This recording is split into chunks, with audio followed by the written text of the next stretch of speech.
So you end up in Bordeaux, and so Bordeaux, I ended up to Bordeaux. Region.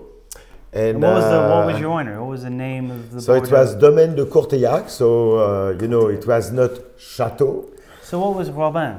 So Robin was later, Okay. when we were when I was established. But for the story, my parents moved after me, and they came to this area too. So, but they had more money than me, so they went. They found a beautiful small property in Saint-Émilion. After, I will say, I don't remember when we purchased Robin, but Robin was more or less both my dad and me. We put money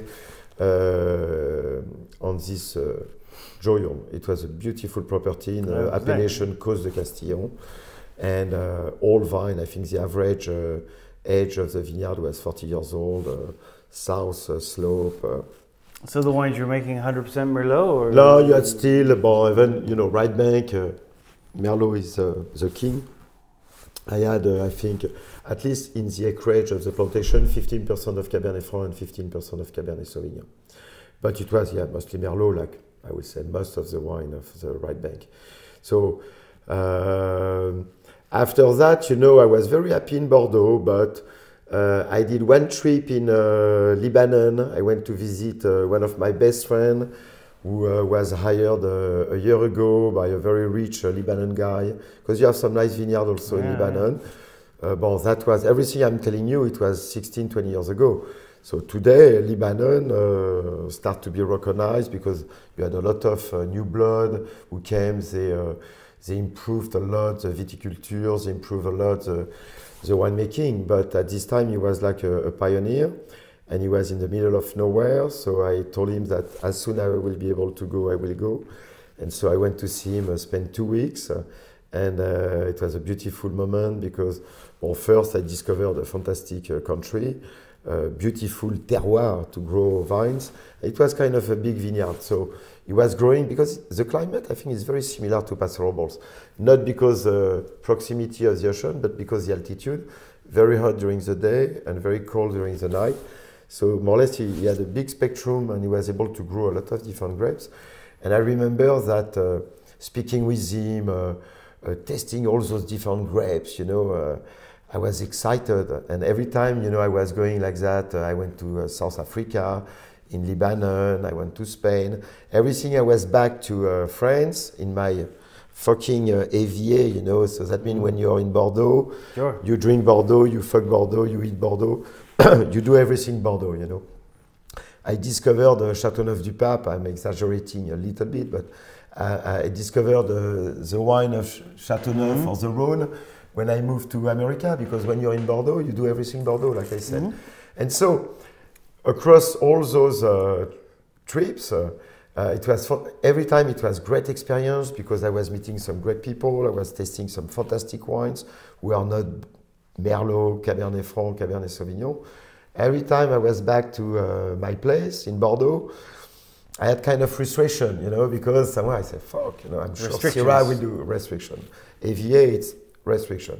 And so I was frustrated because I could not try this, I could not try that. The idea eventually to fuck the appellation, you know, and just sell my wine like a red table wine came in my mind, but I was too young and maybe not the ball big enough, you know, to do it. Because when you're in Bordeaux, somewhere it's a shame to lose the word Bordeaux. It's a magic word.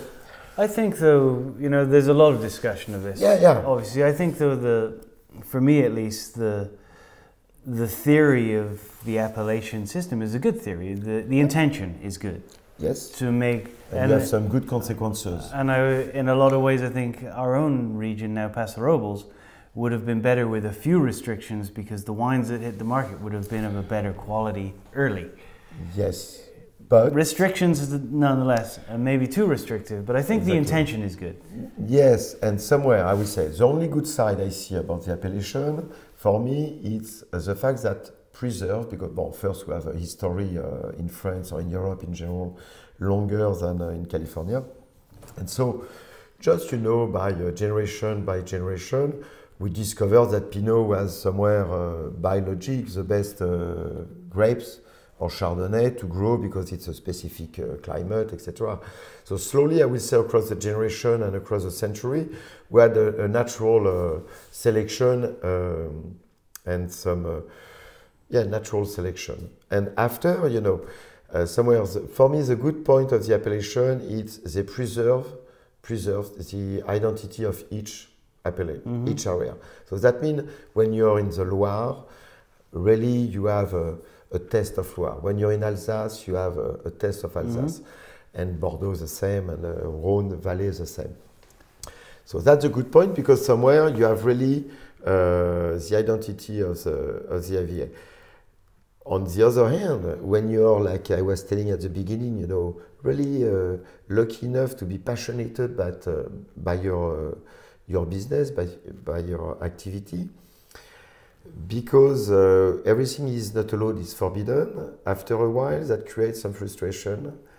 And Sure. maybe if I never travel, I will never. But I think you also have to think though that a rule, an appellation like that isn't created for Stephan because you're a passionate guy and I consider I consider you our finest in the area. Yeah. It's not for you, it's for the guy who's trying to sell shit as Bordeaux and you don't want him to do that. Yeah, but they don't succeed too, you know, putting that's regulation, why, you have still a lot of shitty Bordeaux. That's why I say the intention to me is always yes, good. I agree. You know? I agree. Yeah, no, you're right. Because But also, perhaps the appellation also stunts creativity because we always say, well, in France they have so much history, they know that this is the best place for Pinot Noir.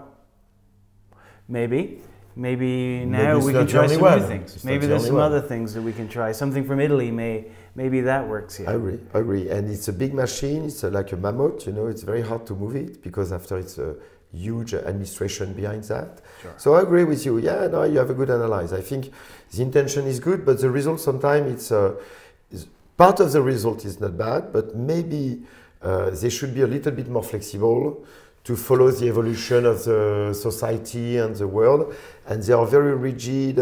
And if they decide to move, especially now with Europe, everything is going back. It's hard to make a rule without being rigid. I know, but there's many wines. I mean, I was in a restaurant with the gentleman I work for, and we were given a bottle of wine from Paso Robles, and he went on a bit of a tirade for 10 or 15 minutes saying, this guy, the rest of us in Paso Robles should take him and bury him because the fact that he's distributing this wine throughout the United States as a wine from Paso Robles is only going to hurt us.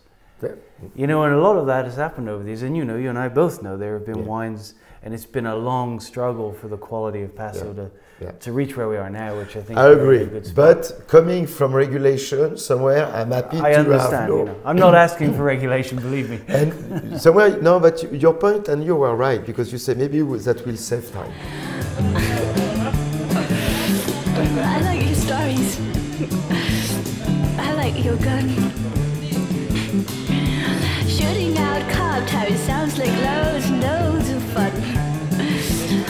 But in my room, wish you were dead.